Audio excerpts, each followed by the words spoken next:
psychologist po ako.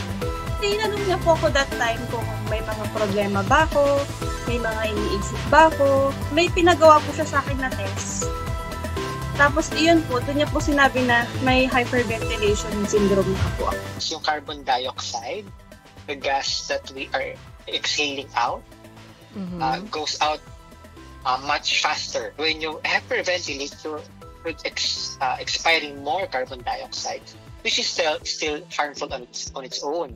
So when the blood carbon dioxide goes low, your blood vessels in all parts of your body, specifically in the brain, it constricts.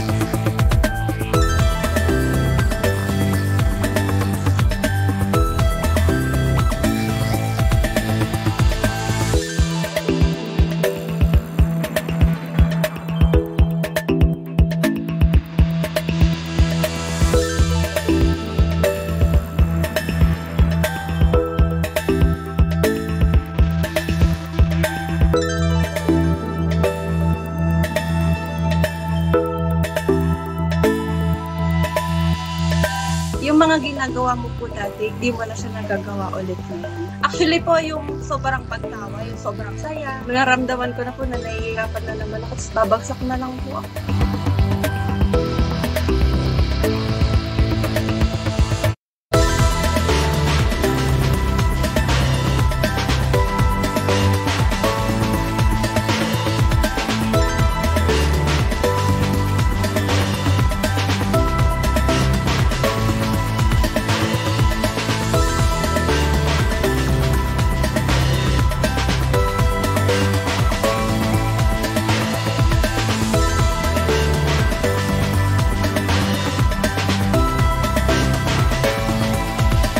Consult with a neurologist or a psychiatrist would be the best option.